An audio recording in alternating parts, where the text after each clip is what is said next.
Welcome to Local Gods. My name is Marco Liu.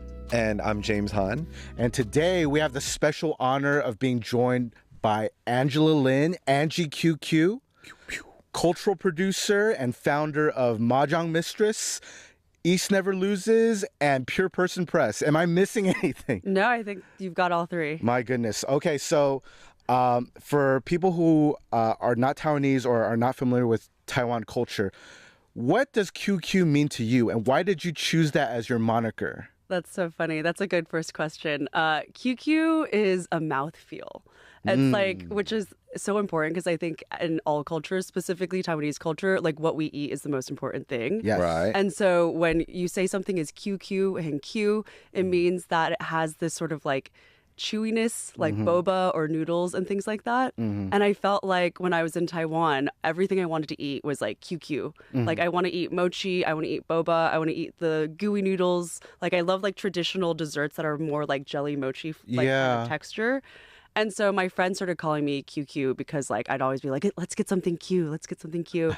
And then also on the American side, Q, it sounds like cute, you know? Yeah. Like Angie QQ, Angie cute. Yeah. So Yeah. I kind of Oh, like cute. yeah, cute, oh, cute, okay. cute. Oh, and so okay. I kind of was like, this is perfect. I love it. Angie QQ. Yeah. Ooh. Became your brand identity. Yeah, it did. Awesome. So the first I think I ever heard of you was through Mahjong Mistress. So can you explain what that is and how that came to be? Yeah, Mahjong Mistress is an amazing group of women, myself included. I'm one of the founders along with Susan, Abby, and Zoe. And we're all LA-based sort of like creatives in the scene. Like Zoe's a painter, Susan's been a DJ and an amazing chef. Abby works at 88 and is like a video producer. And so we've just been friends for a long time. But Mahjong Mistress is really the culmination of our passion and love for like Mahjong in our community. It's something where like I learned to play Mahjong in Taiwan. I brought it back and started teaching my friends. And then through just like a few house parties at my house, I kind of realized like, whoa, there's something really here because the energy was just like through the roof. Like I was like, hey guys, come through, I'm going to teach Mahjong. And like 50 people showed up to my house being like, actually I heard from my friend that you're teaching Mahjong. And so it kind of just was like very organic. The first Mahjong party I ever threw was in my apartment in Pasadena, the year of the tiger a few years ago. Nice. Okay. And I was like, you're the tiger, we got to do it right. There's a lot of tigers going on right now. Exactly. Aggressive. Yeah. My mom's a tiger. Okay. Oh. And so, yeah. And then with Zoe, Susan, and Abby, we were like, should we throw a party? And everyone was like, yes. And so we got together, we threw a party, and the first party, over 300 people showed up.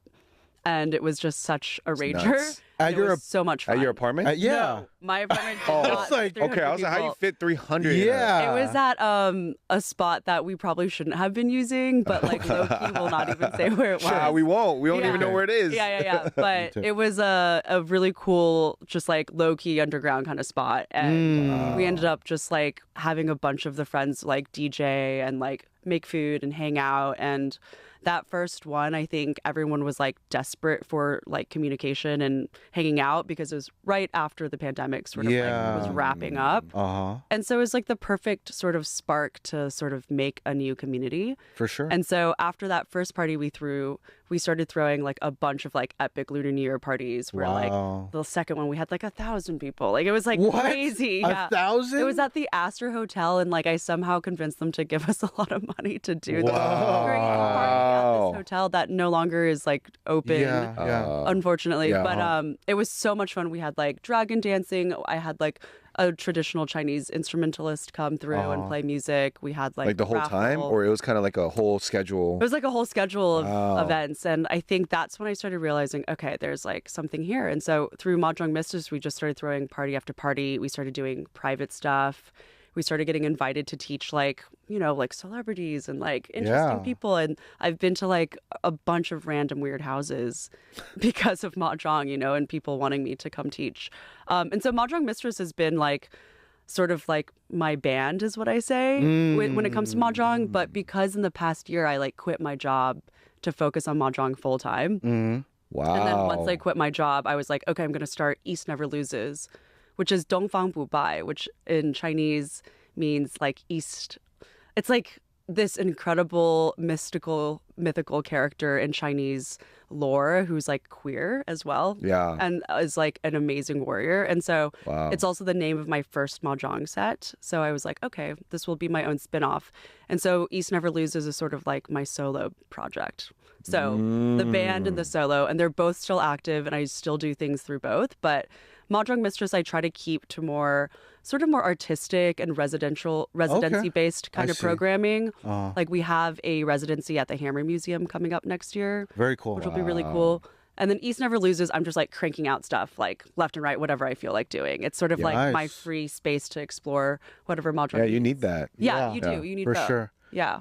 I think, so talking about both, when I saw Mahjong Mistress, I was like, okay, this looks really interesting. Like, wasn't thinking that Gen Z kids would be like really into doing Mahjong, which is an old people's game from a global Chinese perspective.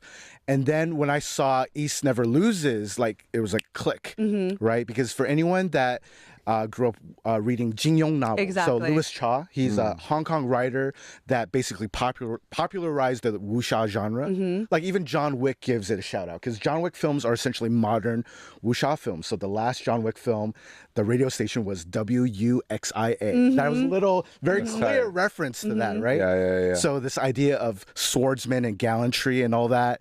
And as you were saying, Dongfang Bubai, East Never Loses. I think sometimes it's translated as Invincible East. Yeah.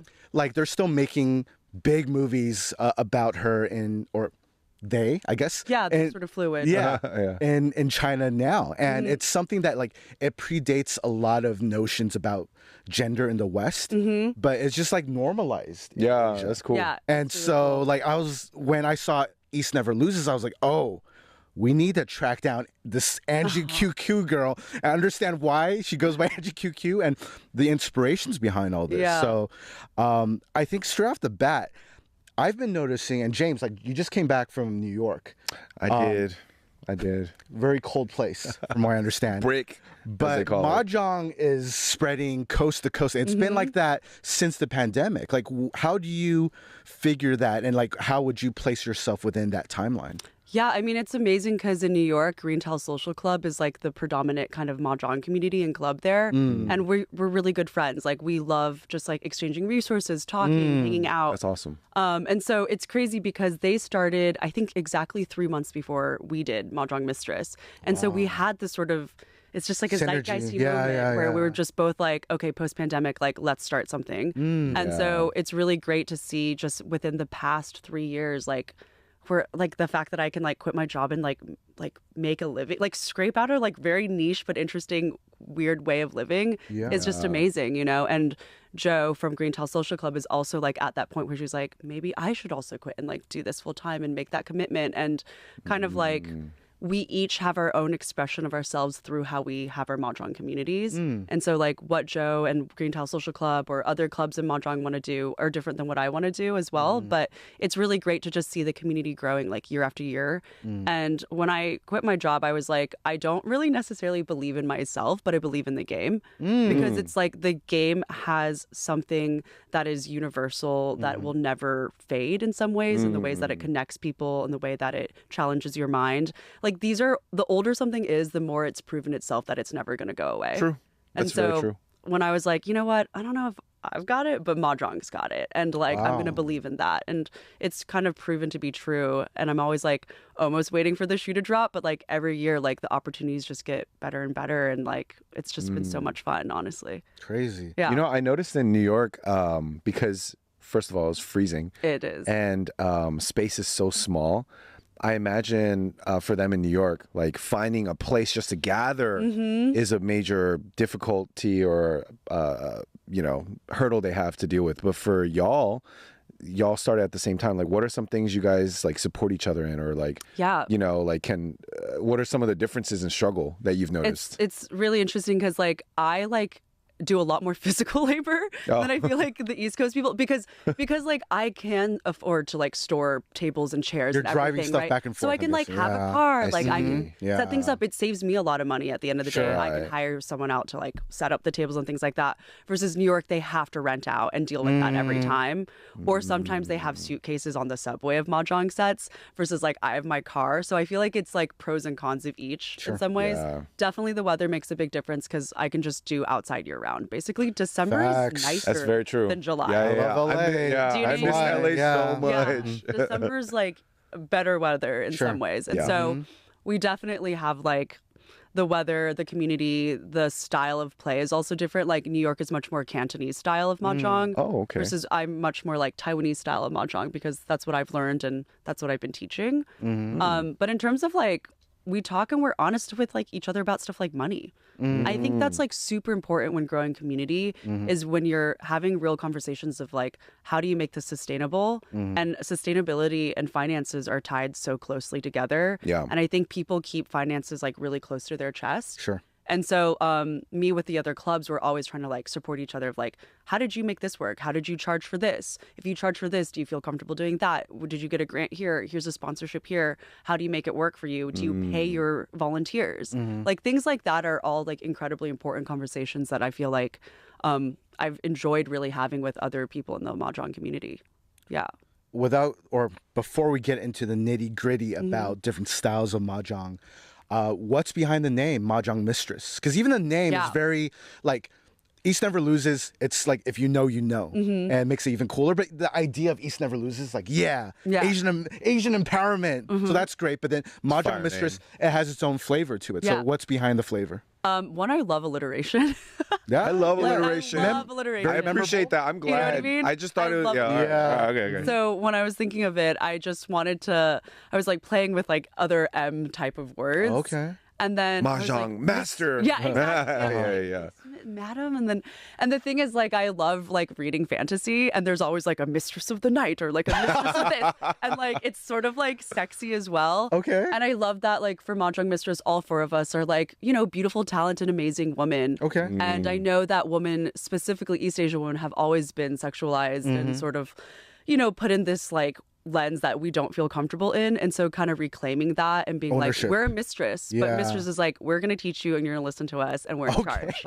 You know what I mean? So Is there a BDSM element to if you want there to be, there can be, but like there definitely is like that cheekiness to it. Yeah, you know what I mean? Like, I like that. It's definitely cheeky. Like when I remember having lunch with the girls and being like, what about Mahjong Mistress? And everyone's like, whoa, like that's crazy. Like that's silly. That's But it sounds more fun than Mahjong Madam. Yeah. Madam is too, I think like, you know, it's too proper, too stuffy, too like. Totally. Yeah. And the thing is, like, they kind of laughed at it, but like it was like the biggest reaction of all the names we sort of dropped. And then when we finally went with the event, we're like, this had the biggest kind of thing. It's the one that stuck because it's funny, it's silly, but it's also like who we are. We're mistresses, you know. We're badasses in our own right and of our own fields, and so it kind of stuck. And I really like the name Mahjong Mistress now. It's like completely come around. It sticks. It's Real sick. sticky for sure. Sticky, lightning in a bottle. Like when you know, you know. Yeah.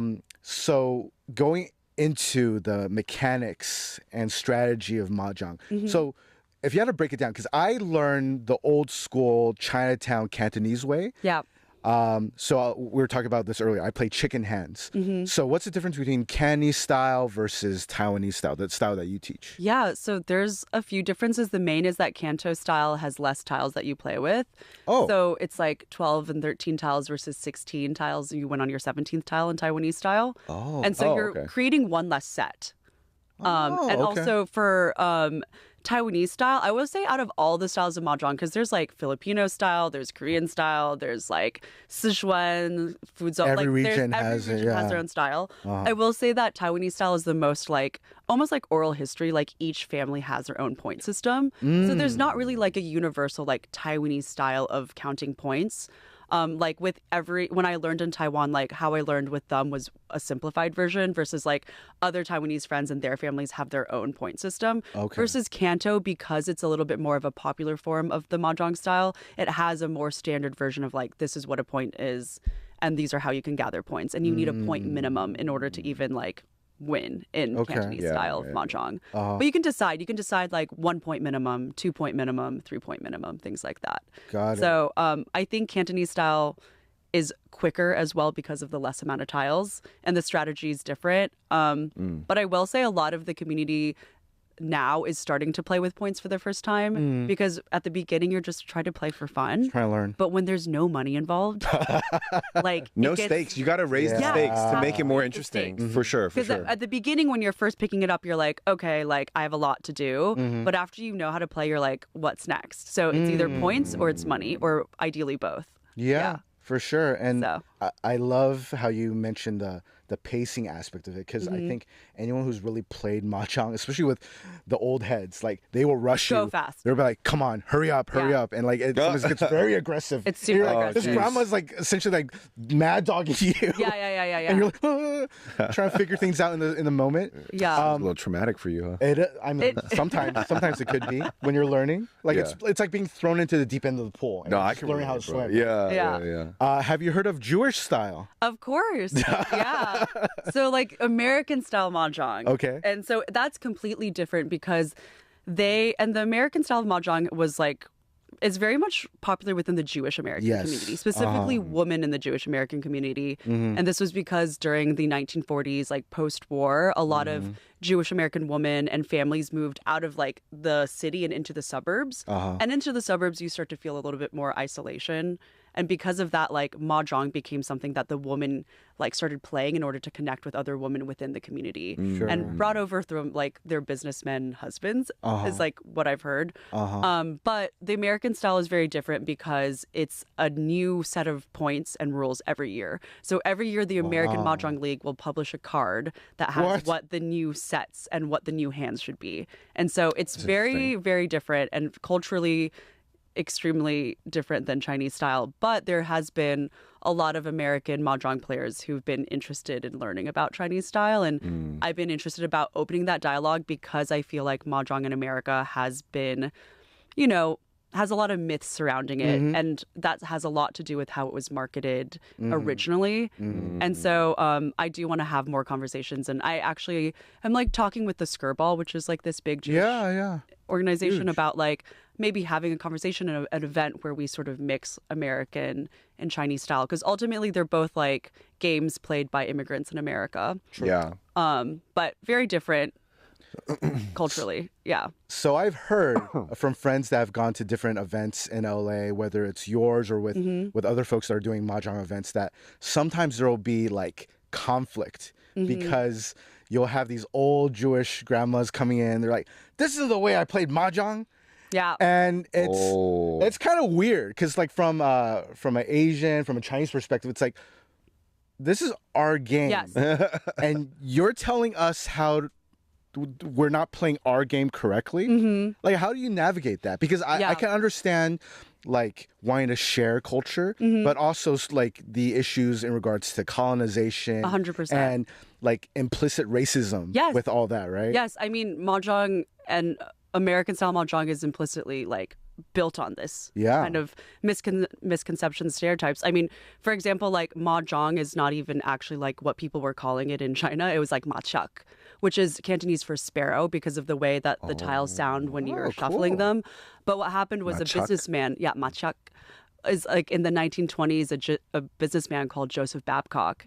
He found the game of mahjong and then rebranded it to mahjong with the extra G. So in old, very Columbusing type of thing. He found mahjong. Oh shit, Right. dude! and he like rebranded it to mahjong, and so you see like these old spellings of mahjong With two Gs, yeah. I was like, because what they the fuck? wanted to add like a sense of like exoticism and mysticism to the game. Mahjong. Yeah, exactly. It's even more racist than I thought it was going to be, Yes. Angie. Jeez. Oh, No, this is man. crazy racist. Well, yeah. That's It kind of gets even wild, worse bro. Because like mahjong actually isn't even that old of a game. It's not like chess actually, which is like thousands of years old. Yeah. Mahjong was in the late 1800s when it first really formulated as what it is now. But like because like there was this sort of like exotic sort of branding strategy that Joseph Babcock had, like he marketed mahjong as an ancient Chinese game. And so even a lot of Asian Americans, like when I like do these like talks or go to different places and speak, I'm like, how old do you think mahjong is? I always ask that. I thought it And, was like, ancient. ancient. Exactly. I legit thought Yeah. it was Everyone older than thinks it's chess. ancient and older than chess, but it's a relatively new game when it comes to games.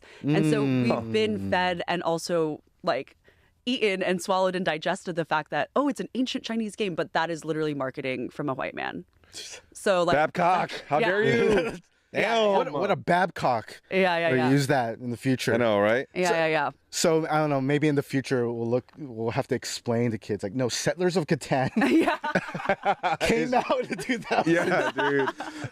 But like speaking of all that cultural exchange, like one thing I haven't had the privilege of going to your events yet, but from what I see from the videos and the photos, so much vibes. The aesthetics are on point. It really makes you think of like Wong Kar-wai in The Mood for Love. Makes you think of Lust, Caution, Ang Lee's film. Love that right? film. Yeah. And even I think what's especially interesting for Chinese American kids, Taiwanese American kids, is most people grew up, especially if they grew up in a proper family, is you don't play mahjong because that involves gambling and that's a degenerate activity. Right? It's like it's something that is considered like if you're a gangster, if you are a lady of the night, if you like to gossip, that's what you do. But the unspoken reality is a lot of people play mahjong all over the Chinese-speaking world, right? And the aesthetics that you build for your events, like it really evokes those films and like an earlier time. So yeah, just kind of curious, like what goes into your thinking when you build out these events? Yeah. I mean, film is always an inspiration for me, I feel. I think that like movies really encapsulate this like fantasy world that sometimes we all want to live in or can explore these ideas and things like that. And so I want my events to feel cinematic in some ways like that. Awesome. And so I'm in a movie. yeah, exactly. You always want to be like, I'm in a movie or like life is surreal or something is like different. I just also think of like, I feel like people just partied way crazy and harder and more aesthetically back in the day. Like, you know what I mean? Dress up. Like, and you really, had have to dress vibe. up. Yeah. You had to vibe it up. Like, you couldn't be on your phones. Like, people would spend like months planning out the outfit that they would have to prepare and like get sewn to go and party for this one event. And so I really love having events that feel cinematic and special in that way. And I really loved the last one that I did with Good Fight, which is this incredible clothing brand. Shout out to Christina and Caleb. From Good Great Fight. people. Great Love people, them. love them. And I really love like the ethos of everything that they do. And they have this incredible space in Filipino town. And they like, we've been friends for a while and they were like, why don't we do like a fashion mahjong ball? And I was like, yes, because people don't dress up anymore. It's true. And it's like At least so dressing up casual. yeah, it's so casual. At least in New York, you have some sense of like, maybe I could get a little dressed up for this event. Yeah. And so like we had that event like 2 weeks ago and it was so much fun because like their team made like a bunch of mood boards, all, like, you know, inspired by film and everything else of like how people should dress. And it was like very strict, like your suit jacket and pants must match. Like you need to wear a dress, like no jeans. Like it was very strict and like nobody really pushed back on that. Like everyone was instead like so excited to be given like a task like that. And I think like when I walked into the party and like everyone was like dressed to the nines. Also, everyone looks hotter when they dress well. Like that's just, it's like, you know what I mean? All of a sudden you're like, everyone's hot at this party. But it's just because like everyone dresses. It's the sharp lines, the smooth. Yeah, everything just. Exactly. Yeah. And so it was so much fun to just be in that space and like transform it, not even through like that many decorations. Like it's still like the store in Filipino town, but through like people's ways of expressing themselves through their clothes, you know? Yeah. And so that's one way in which like you can evoke the cinematic feel. But I've always And music. Yeah, exactly. Music is a huge one. Like I love bringing in like traditional Chinese instruments or like I've DJ'd my Taiwanese records out for things like that. It's just like Mahjong pairs well with everything, and depending on what part of culture I feel like I'm interested in or want to explore, like I use Mahjong as a vehicle to explore that, you know. There's so much thought and curation that goes into it, like from the look of things to the music and even the style of Mahjong you guys play. I do wonder though, like, is there an element where, like, what's the line between costume or like essentially cosplay and authenticity?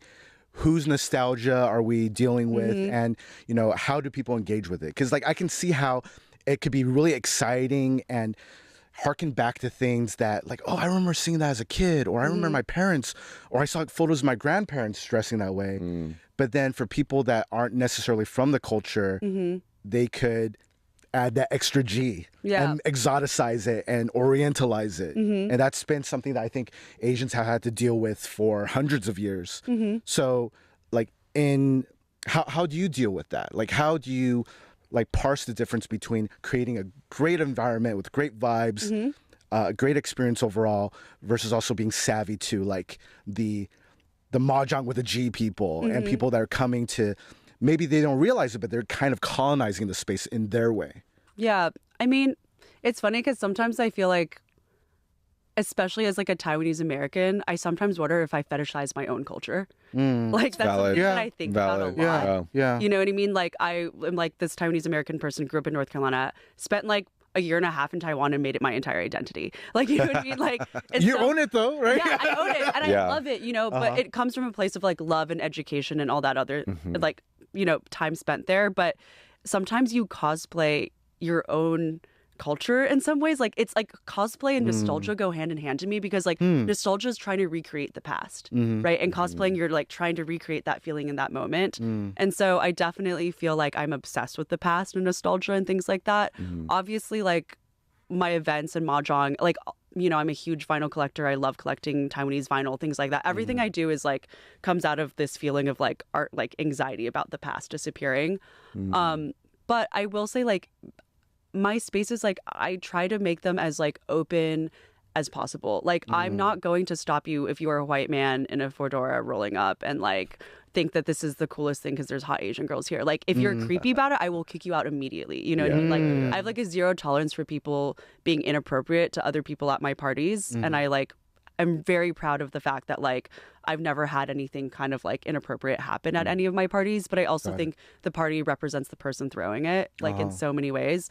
But like, you know, I want it to be open. I want to have that dialogue of like everyone is welcome. And sometimes, you know, like you're right. Like if someone comes in and is being inappropriate, like of course I'll like tell them to leave. But I feel really lucky in the sense that the parties that I'm bringing, like most people are just interested in learning. And that's the thing. It's like Mahjong, it is Chinese, but it's also Korean. It's also Japanese Riichi style. It's Filipino styles. It's like, so even for me to be like Chinese people only or Taiwanese people only, that doesn't make sense. Then it's like Asian diaspora. That's bigger, right? But then within the Asian diaspora, you could be like half white, you know, and then if you're half white, like, or half black or half whatever, like, I think that Mahjong is a game and it's not meant for anyone kind of. No one can claim it as like. Claim it. Yeah, no one can claim it, even though like cultural education and understanding is so important and context is so important.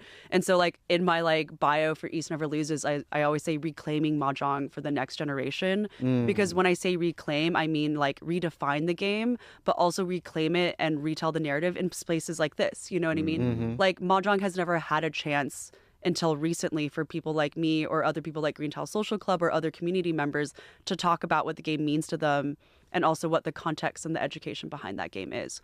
So it's places like this, you know, which honestly make it so that I feel like I can reclaim the game. And then for party, sometimes it's just for a good time. Like, you don't have to be that serious. You don't have to be so serious. Sure. It's like we're all just like connecting and setting like a beautiful moment together through this game. And it doesn't really have to be so like, okay, this person doesn't look like they belong here. Like, I think once I start thinking that, it could be like a slippery slope. Sure. Yeah, one thing I really like about Mahjong Mistress, and when I was just doing like a quick scan of what y'all did, and I love what you mentioned about this obsession with the past, but also a desire to create something new or moving forward, wanting to create culture.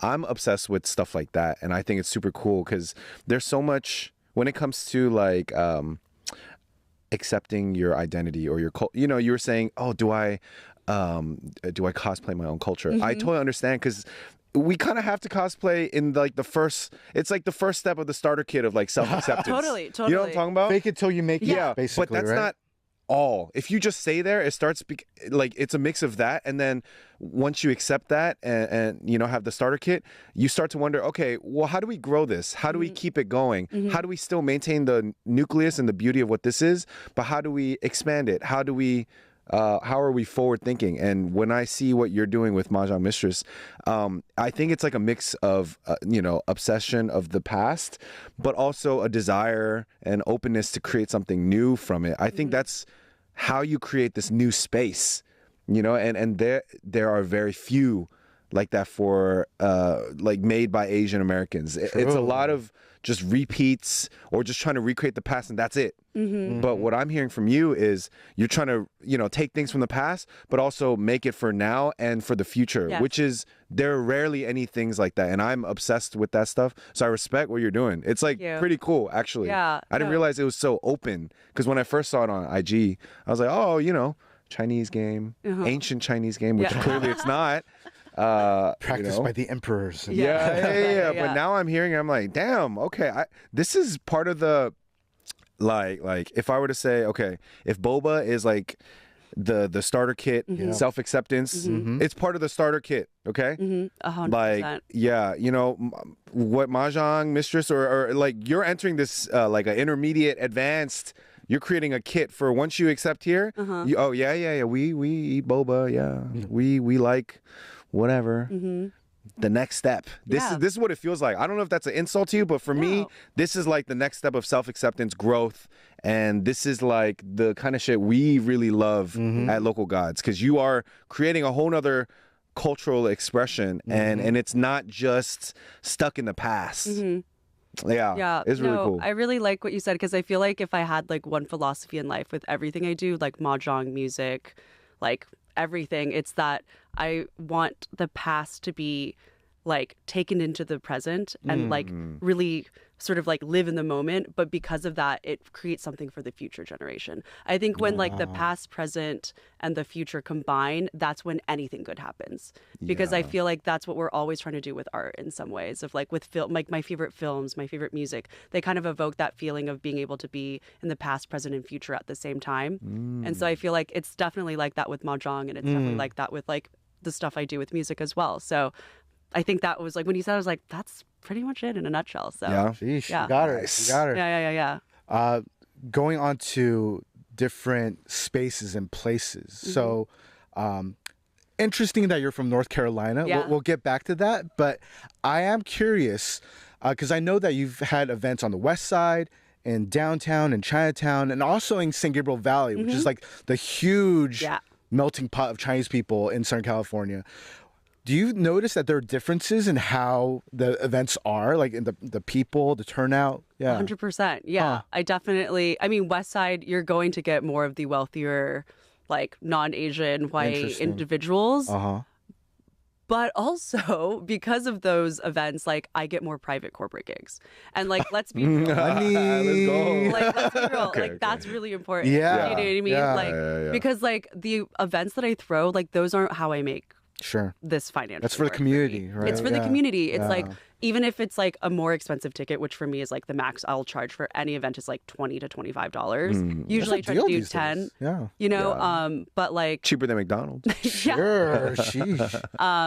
You know, those are mostly for the community. It's not a big thing, but because I do these events in these like more white spaces, like I'm able to like fund what I want to do too. That's awesome. You know, so like I think it's like, like the West Side Santa Monica event is very different than like the San Gabriel event at like Jianghu, where like it's like karaoke and mahjong at like a club in San Gabriel Valley in Alhambra. So tell us about that, because Jianghu is an incredible phrase as well. Because like it comes from like the wuxia genre. It means like philosophy. It means rivers and lakes, right? But it's a euphemism for the underworld, right? So it's a code of honor.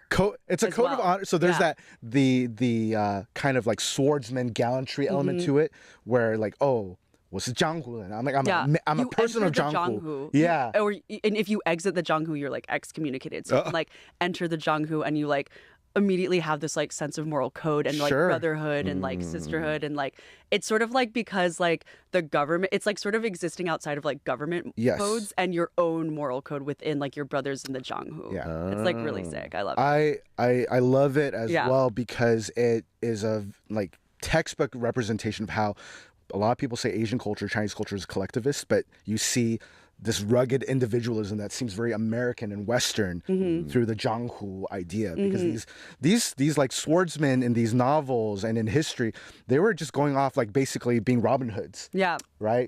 Fighting evil, like taking from the rich and giving to the poor type of vibe, right? They're misfits. They're misfits.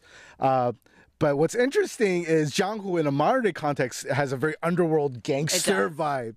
So tell us about that, because you're going from like rich white West LA folks to a place that is essentially has the connotation of the underworld in SGV. What's that like? It's so much fun. You know what I mean? Like, I love Mahjong because I feel like it's brought me into like such incredible, unique, and fun spaces. Yeah. Because I will say, like, a good party, the foundation is the space. Like, what does it look like? Yeah. And that's huge. And like Jianghu and Alhambra, when I first stumbled upon it, I was like, where the fuck am I?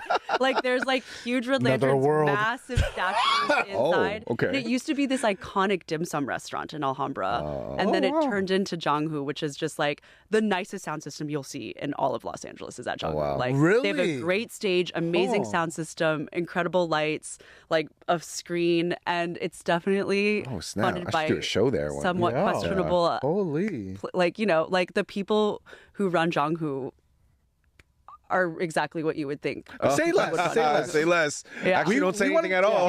We want to be patrons of Jianghu. Yeah. So like the people there, they're just like total characters. Like, I went to Jianghu on like a Wednesday night once, and they had like literally like half-naked woman dancing in like this like traditional way who are also like bottle lady service. It was like really crazy. It's like something you see in On a like Wednesday? China. It's a third-tier city China stuff. Yeah. It's like, what in the world? The owner's from like Chengdu, and like They know how to party in spice. Chengdu. Yeah, They do. yeah. There's a lot of club culture there, and so Very cool. yeah, it's In just San the most Gabriel fun. Valley? That's awesome. Everyone needs to go check out Jianghu. Let's do it. Yeah. Jianghu. All right, Okay. we're going. Yeah. We're going.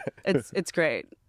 So from west side to Jianghu. Yeah. And then I have to ask, because like when you do events in LA Chinatown, where like you can go any day of the week, and you'll like, if you peek into like some of the Tong doors, you'll see old people playing mahjong. Yeah, the association. Yeah, the associations. Yeah. So what's that like? I think it's really cool. I mean, I once saw like I was playing Mahjong at a park in Chinatown once, just with a few friends, and like we had a bunch of older people just come and like start watching, you know, hands behind their back, and then and then one of them was like, oh, you know, they play like Mahjong like in this like little building like not too far from here, and I was like, really? Can you show me? And then he like showed me, and like I walked in, and it's just like a bunch of like extremely serious Mahjong players who are there playing for money, and then like my friend unfortunately whipped out her phone. And they were they were like, leave now, like no, like they were like really, and so like because it's super under the radar, serious, under the radar, like kind of like they're gambling in public. Yeah. There's like a door, there's like a house, you know. But it's so amazing that like the older community still has like something like this, because some of the older people I've met at Jianghu, like they have like house games and things like that I've also been able to sit on a few of those, and those are always really fun. But like it's still at the end of the day, like it is much more based on money for the older generation, but it's great to see them like still continue to show up and hang out and play, even though they get in so much like tea with each other. They just get mad at each other, like he didn't pay me up right away, like this person like but that's part of like socializing, is like gossiping about each other. That's what makes the mythology of Mahjong in the West so funny, because like emperors and high officials used to play this, but it's really just gossiping aunties for playing this in Shanghai and all that. Because it's so social. Like, you know what, I'm curious, it like got my wheels spinning. I'm obsessed about volleyball, and here's how it ties in. Volleyball is probably one of the most social sports that exists, period. Maybe outside of volleyball, I don't know what else is more social in that way. Maybe baseball, but it's more skill. That's higher skilled. Yeah. Like also, the you're skill. kind of far away from each other. Yeah. Like, and it's right hard here, to field, you know. So that's tough. Volleyball. I guess maybe pickleball, if your skill level is not as good, you could still play. But volleyball, for the most part, very social, very interactive. And because of that, I've been very obsessed with different types of activities and sports, whatever that have that great social element. So that's what makes Mahjong so interesting for me. From your experience, or like Mahjong, where would you rank it in terms of like most social games? Yeah, I mean, it's so social. I mean, I met my like girlfriend who I just proposed to, so fiance. Congratulations. Congrats. Thank you. At the Mahjong tables. You know what I mean? Like, Did you propose with mahjong? I Like know. I was thinking like hula. Open it, like, yeah. will you marry me? Oh my gosh. Like, Yo, it was, that's like, crazy. Too much. Yeah, I was like, that was Too on the nose. Too on the nose. But like, mahjong is such a big part of my life. She's like, maybe just have us like outside. Yeah. mahjong. Yeah. True. But true, yeah, true. but like, I mean, that like I met her at the mahjong tables. I met some of my closest friends at the mahjong tables. Like Wow. the community of people that have built around mahjong has just been like really incredible to see. I think that it's a game that's inherently so social because like you get to know each other as you play more together and you're looking at each other the whole time. Like it's not in sports where you're like kind of looking everywhere else. It's like you're looking at each other across the table and that's it. And it's also a game which encourages like conversation. You know, that doesn't have to do with the game, that you can really just like catch up. Like once you're really good at mahjong, you could be like, oh, so like, how was your, you know, you can just like really do and talk with whoever and whatever you want. So I think mahjong is way more social because it is competitive, but that doesn't feel like the main thing. Like in chess, like the main thing is to beat your opponent. Yeah, it's hard to socialize. Yeah. I was playing chess. to kill these people. Right. No, I stopped by this like chess chess I don't even know what to call it. It's just like they just sell chessboards and they have chess tables in this space in New York. And I loved it. There's so many like old guys, young guys teaching chess. It's awesome. But when you go in, like if you're in the game, it's really hard to talk to the other person, you know? Like there's no way I'm having a catch-up session. Yeah. But mahjong or maybe certain types of card games maybe are good for that. Yes. Damn. Yeah, I do think card games is kind of similar. Yeah. Yeah, right? Because like Jewish mahjong, it kind of came out of Jin Rummy, right? Which is a game like it sounds like something from like The card like game? the Jin? Yeah, well, mahjong originally was on paper, and a lot of people have like done research on like the origins of mahjong, and people say that it could have originated from like tarot cards. So, Interesting. Like, like that. Yeah. But like it's interesting because like the iconography or the iconography, like, but when I see mahjong now, like if you really do the proper research, like most of the symbols on mahjong are representations of money. Like the dot is coins, like Very sticks. Chinese. Yeah, Money, it's money, money. Yeah. Maybe like early versions of the game, people said might have been based on like tarot cards or things like that, like card game before tile game. You know. Oh, okay. So Very funny. but Wow. But yeah, it's super social. I mean, I feel like that's why people keep coming back. It's not for the game, it's for the people they're meeting because of the game. You also sparked a memory because another iconic mahjong scene from a film is from Raise the Red Lantern. I think it's a scene where like, people are playing footsie that should be playing footsie at the table. Yeah. But don't do it at Angie's event because she might kick you out. Yeah. Right? Yeah. Like Less Caution, remember? Like they also have that scene. Yeah. There's a sensual element to the game as well. So I could see the vibes. Okay. Yeah, I mean it can be flirty. Yeah, you know, you can be like, oh, you want to eat this? Like because in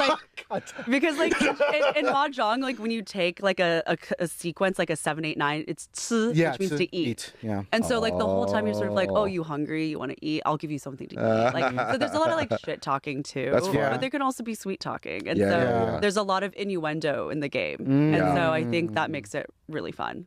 Is it 4 maximum in a table? Yes. But you can't play with 3. No, and that's what's so beautiful about the game is it's very symbolic. It's like the game of the 4 winds. Like each of you represent like a north, south, east wind. Each of you represent a season, summer, spring, winter, fall. Yeah. And so like mahjong is traditionally played 16 rounds minimum because it's supposed to like echo like the seasons passing. Speaking to my soul. Yeah. Like, this is the deep Beautiful. cut. that I love. Yeah. Man. So you know all this stuff, but you're from North Carolina. Yes. Going from Southern California to North Carolina, or coming from there, like so. Tell us like how does that tie in? How is a North Carolina girl from where specifically? Like Raleigh, Cary. Raleigh. Okay. Yeah. Okay. That makes sense. Yeah. Like because like you have the college triangle or whatever. Right? Exactly. Yeah. Like, I went to UNC, Michael Jordan School. Okay. It was Tar really Heels? fun. Tar Heels. Yeah. Exactly. Okay. But I came to LA because I read this like tweet from Jaden Smith back in the day called like, and he was like, PCH is my religion. And I remember being like, what is PCH? And then I like Googled PCH and was like, wow, this is beautiful. Pacific Coast Highway. And so that's how we like, get you. Yeah. That's how we get you. So I like literally like that year, me and my friend like drove the PCH and I fell in love with California and was like, I have to be here. You know what I mean? Like, it was just something that I was like, I need to manifest. And then literally a few months later, I applied for a job at like Stone's Throw Records, which is this great label in LA. I know Stone's Throw. Yeah. Oh my Dilla, gosh. Madlib, Yeah. all of those classics. And so I sent them like a really good cover letter and they hired me. And like I ended up moving to LA. Like, Was Atmosphere still on the label? I don't think so. I was in the era where like Sudan Archives had just been signed. No Worries, like Damn. Pack and Yeah. Wow. Yeah. Stone's Throw, I'm glad they're still active. Yeah. I mean, I've kind of haven't kept up, but Yeah. damn, what a throwback. Yeah, it's a throwback.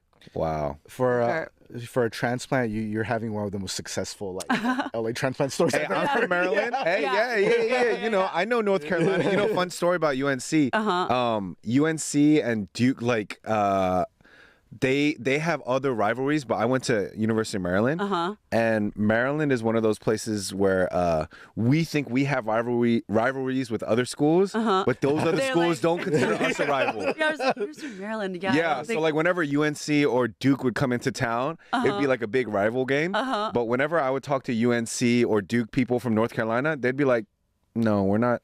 Maryland's not a Yeah. rival." Yeah. and we're, you know, And then you guys had like a really big. exactly, exactly. Maryland has a Yeah. university. Like, Yeah. The Kentucky. Terrapins. Yeah.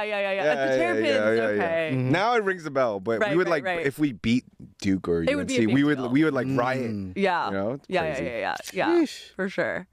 But yeah, music always brings me where I want to go. I think ultimately.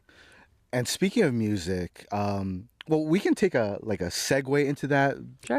and this is usually your thing, but Yeah. please tell us about your outfit because I Oh. think it's a tie-in too, right? Oh yeah. This is Lady Vengeance. I wanted because this is Ooh. called like local God, so I was like, Yeah. oh, I should like support like a local designer like Kyle Pack. Yeah. He's incredible. He does this Cool. brand called Homeboy. But Okay. he just dropped this, and I really love it because it's from Park Chan-wook's Lady Vengeance film. Oh. And I love Park Chan-wook. Wait, that movie is crazy. It's such a I good actually want to watch movie. it again. I loved it because like the opening scene where she eats tofu when she gets out of prison. I was like, why is she doing that? And I was like, I love the idea that Korean people eat tofu whenever they come out of prison because it's like this like pure fresh start. Oh. And so I like symbolism. Yeah, a lot of symbolism. But I Yeah. love that movie. And so when he made this collab, I was like, for It looks familiar. Yeah, I was like, yeah. I've That's seen. an interesting Virgin Mary. Yeah. yeah. So it's Lady Vengeance, Park Chan-wook, Okay. Kyle Okay. Pack, Homeboy. That's awesome. Yeah. Any other? Well, I mean, like, well, no, This is a thing on the show, by the way. well, like, What? so the clogs, Oh, yeah. those. So I haven't seen. Those are platforms. Yeah. They I must call them my be- chonks. Oh, super Or my Mickey Mouse comfy. shoes. Dang. Yes, I Yeah. can see Oh, it. it looks good. Well, something I noticed in New York. I'm not even from New York, but I was there, Yeah. and it just like shocked me. I was like, damn. The West Coast, we're still wearing hella baggy pants, and people in the East Coast are not. What It's are like they really? rocking? it's like it's either an age thing. Maybe I was around too many older people, but I swear everybody I met, they were like looking at my pants and they're like, "Damn, I had not seen wide pants like that in a while." What are they rocking? Like skinny jeans? No, bro, they're yes, yeah, straight fit, which Okay. is chill. Straight fit, or Interesting. I don't know. New York was maybe because it was freezing. I don't think it's fair to judge people's outfits because That's it's fair. frigid. Yeah, you're just and trying they're to survive. bundling up, so you're just Yeah. wearing whatever. And I don't think because I went there when it was snowing, it's not smart to have this baggy ass. Yeah. You know, wind. hitting Yeah. your, Yeah. you know, because you're getting snow and slush everywhere. You want to keep it like compact. Yeah, right, So right. maybe it's not fair. Yeah. But I come back home and I'm like, damn, I'm glad to be back. Yeah. Give New me, York like, was not 5 more inspiring years me. Of baggy, at least 5 more years of baggy. Yeah. I mean, Yeah. Yeah. I feel like it looks good on most people. Yeah. Yeah. Oh, I remember the question I was going to ask in regards to music. So for you, like, what is what's like the sound?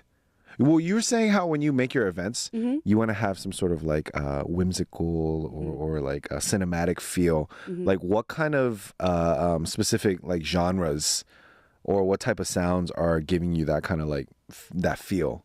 Like what type of music? Yeah. What type of music? I mean, I really love like ambient soundscape kind of like stuff, you know, where it's like pretty electronic and abstract, but then there's like a really beautiful piano. Okay, You know, okay. I really love things like that where it evokes sort of like your own emotions. And so I even though I'm a really like extroverted kind of crazy person, like the stuff that I like is like much more quiet and ambient and electronic and like Yeah. a little bit softer. Even though I will like listen to some like crazy music as well. But that type of music inspires me. Yeah. Okay. Pure Person Press references Millennium Mambo Yeah. by the great Taiwanese filmmaker Ho Xiaoshen.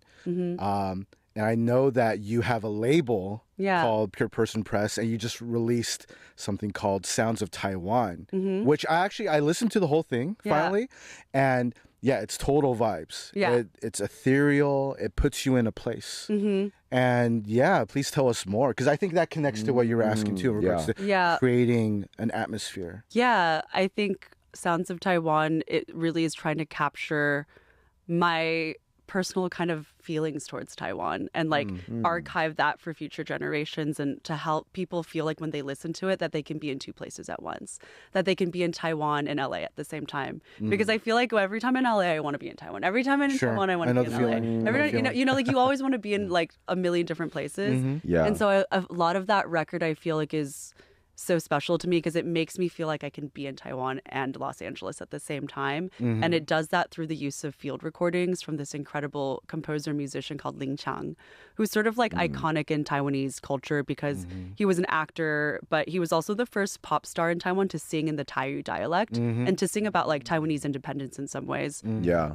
And then from there, he became like the godfather of the underground and electronic and was like DJing raves and like doing like really crazy parties. Whoa. And then, and then in his later year has become sort of the premier film composer for a lot of different other directors, not just Ho Xiaoshen, but like in China as well, like Jia Zhangke and Bi Gan, who are like kind of like at the forefront, of their fields as well. And so I just am fascinated by his career and have always like really wanted to work with him. And so this is our second project together. And basically one day in Pasadena, I was just like, I miss Taiwan so much. And so I asked him like, hey, do you have any field recordings of Taiwan? And like the Wow. next day he sent me like meticulously labeled like folder after folder of like all of these incredible sounds he had captured. And I just was listening to like a bird. I was listening to a temple. I was listening to him just walking around with his family. And I just felt like it was such like a unique way to experience a place is through sound. Yeah. And so the idea of Sounds of Taiwan sort of came, and I was like, why don't we invite a bunch of different artists, yourself included, to use these field recordings to help build these soundscapes that evoke like a sense of the past. And so a lot of these field recordings, I think, have meaning towards them that are outside of just the sounds that they are. Like one of them samples like a really incredible religious festival in Taiwan that I really want to go to.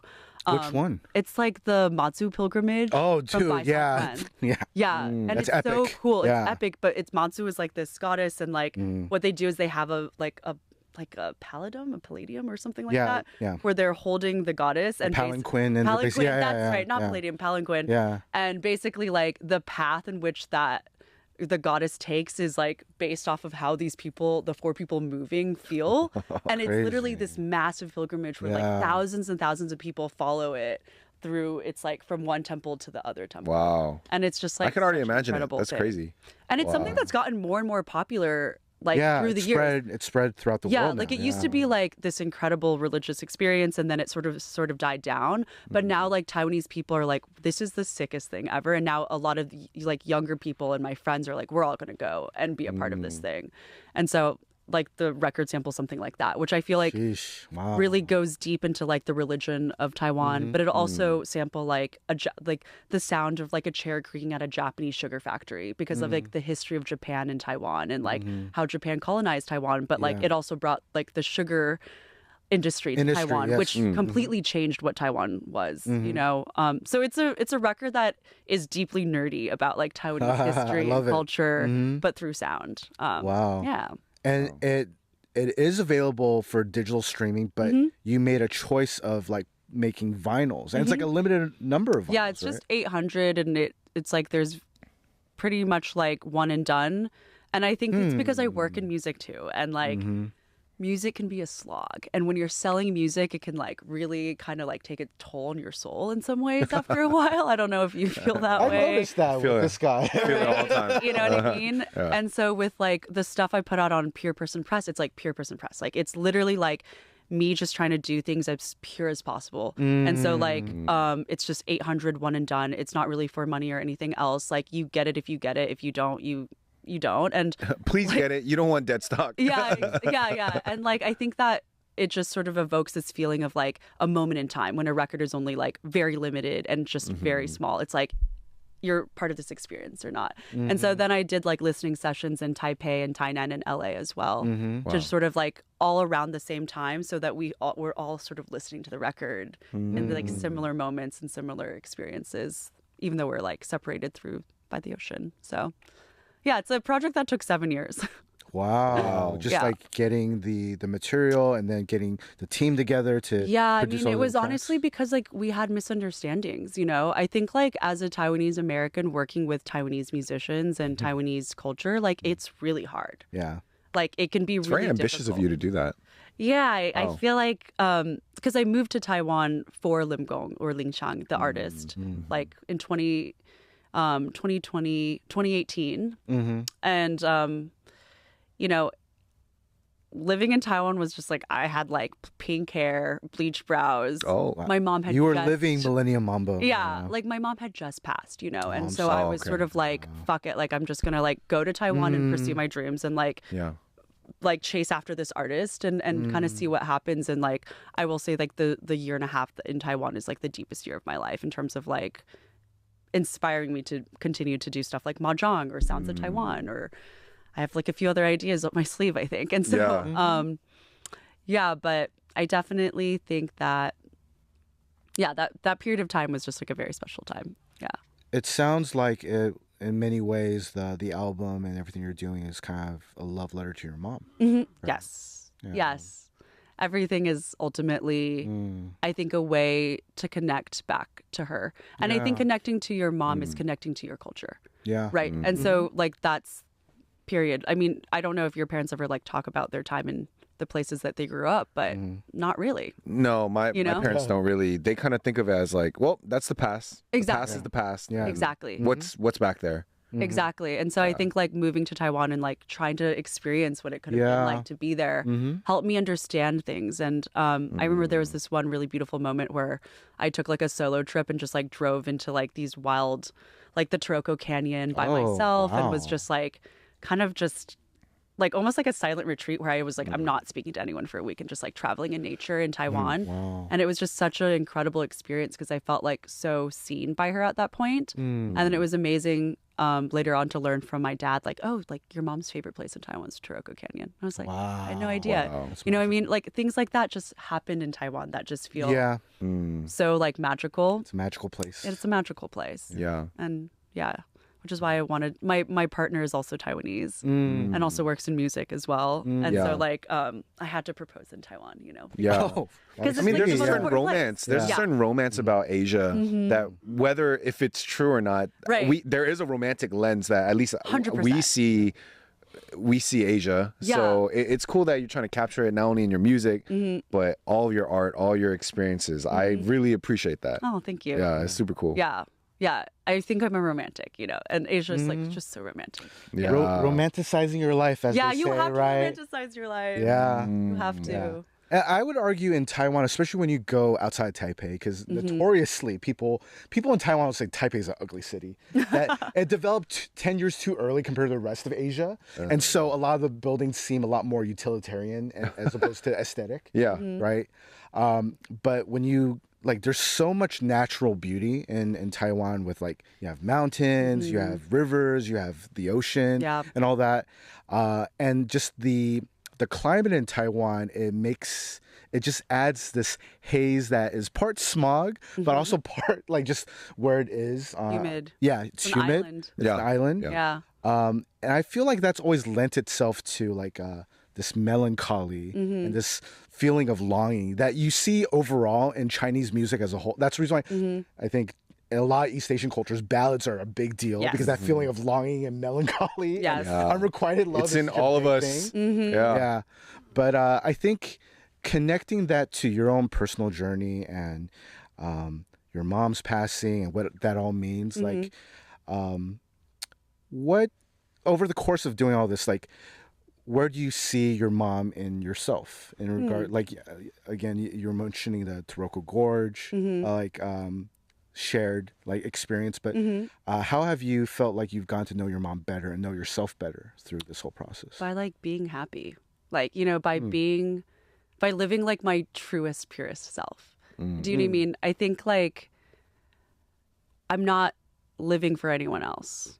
I think that's how I feel close to her. You know, I feel like when I'm being who she wants me to be, which was like, she was such a great parent in the sense of she never wanted me to be anything else but myself. Like, I know that's not the case for a lot of like Asian parents are like, you have to be a doctor, you have to be a lawyer. Like my mom was like, just be happy, just do whatever you want. Like, she always supported that. And like, I don't take that for granted. Do you know what I mean? And so like, I feel really, really lucky that every day, like, I'm able to make a choice for living in a way that I feel like makes sense for myself.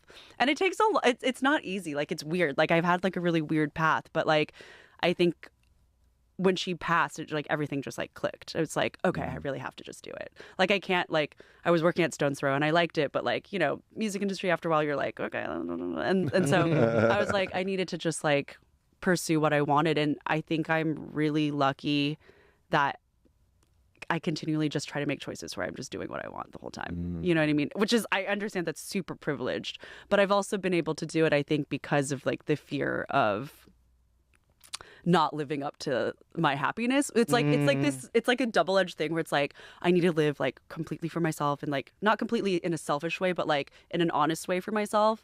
But sometimes that pressure to like be happy also can be a pressure of its own. Sure. And so it's like, you need to try to like balance that. And that's something I like sometimes like struggle with as well. Yeah, it's a parent's ultimate desire. Or a parent's ultimate desire is for their kid to be happy. Yeah, when they say they want you to be a lawyer, success, it's just like their way of being like, I want you to be happy, because that's what I think is happiness. You know what I mean? But yeah, I mean, it's just like, it's hard because every time anything good happens, like it's like, damn. Like with Sounds of Taiwan, I feel like she would have loved that. You know, I know she would have really appreciated it and understood it. Yeah. With Mahjong, I feel like she'd think it was incredible and funny. It's a way for that. Yeah, she could have related. She can relate to all those. Yeah, things. 100%. Yeah. You know, like all of the records that I collect from different flea markets and things in Taiwan, they're all like really old songs, all full of ballads and longing, like you were saying. But listening to those made me feel like, oh, well, she was listening to those when she was younger. You know what I mean? Wow. And Ling Chang was the first artist that we both loved. And that's why he's my favorite artist. And that's why I moved to Taiwan in the first place. Because Ling Chang, like, he was a pop star that she knew. But he, for me, is an experimental, like, god. Right. And so, like, we were able to have this, like, common ground through this one artist. And that's what even, like, sparked me to move to Taiwan to, like, pursue working with him. Wow. And so, like, it's all been because of my mom, you know? And I feel really blessed to have... because she was sick for 7 years. So when someone's sick for 7 years, when they pass, it's like, it's a relief. It's the next chapter, and it's the best thing. But I was really lucky that, you know, right before, the last thing she said to me on the phone was like, you should just move to Taiwan. Just do it. Because she translated all my emails to Ling Chang before we even met. Oh, wow. And so it's really just a continuation. So everything I do is very much like in honor of my mother. Yeah.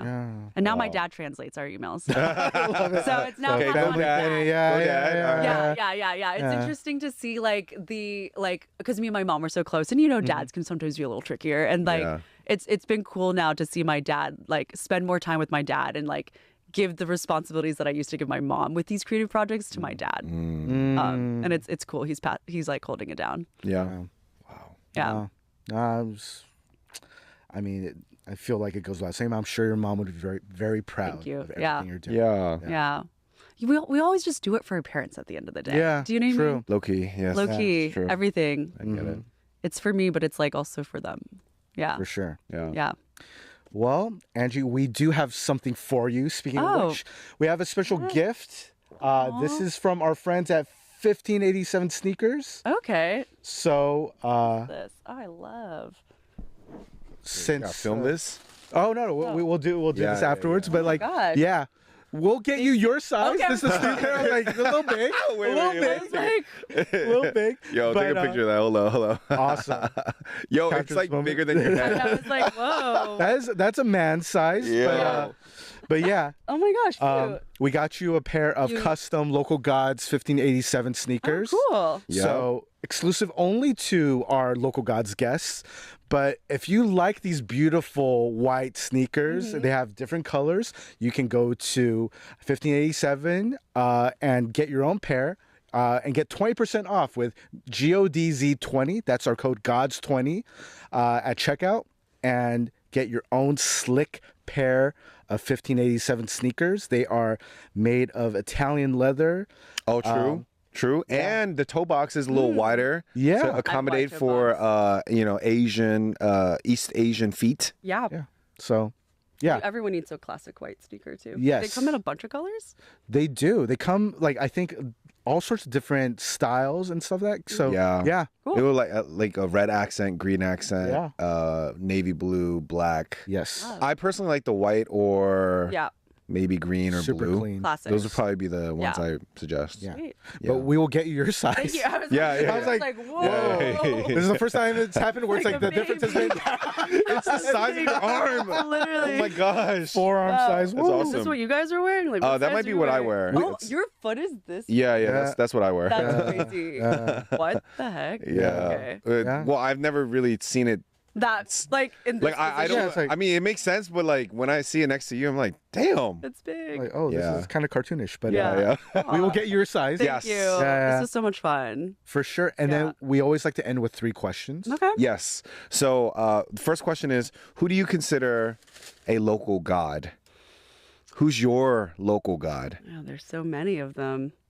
Maybe even if they live in LA, that's even better. Yeah. I Mm. mean, there's this guy called Luca. Luca? Luca. He's like Lou Luga. brother? Luga? Lou brother. Yeah. Oh. He's one of like the associates that hang out at Zhanghu. Okay. And okay. he's Okay. from Okay. Taiwan. Uh-huh.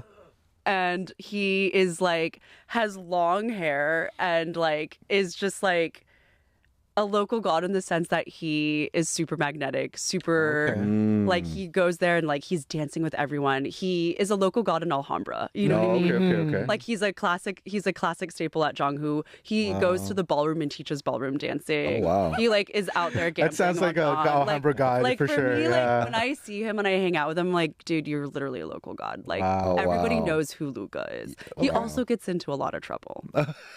So he I haven't Don't seen party him in so a much, while. Luca. Yeah, Yeah. he parties harder than anyone at his age. probably Wow. should. Oh, wow. And is like out, and he has a little dog called Barbie. Okay. love it. Dude, I Who's, feel like, like we're this gonna meet this big. guy eventually. Eventually. Yeah. I feel like we're gonna run into him. Yeah. He's a local god, Okay. in my sure. opinion. Very cool. Listen, Yeah. real quick before the second question, how often do you go to Zhanghu?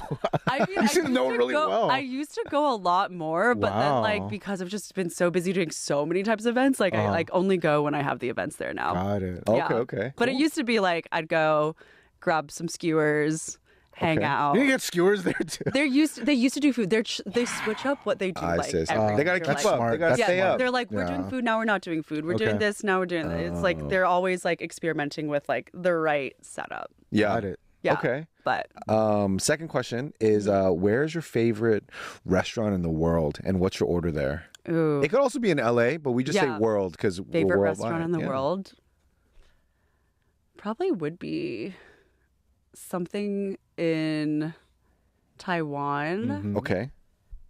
I feel like my favorite Taiwanese restaurant is literally just like Taiwanese breakfast, Yonghe Dojang. Oh, stuff. okay. Do you know what I mean? Classic. Like, it doesn't even matter like Yeah. what the name of the restaurant is. It's just like you see it, like it's your local Taiwanese breakfast spots Yeah. because it's like you just carb up.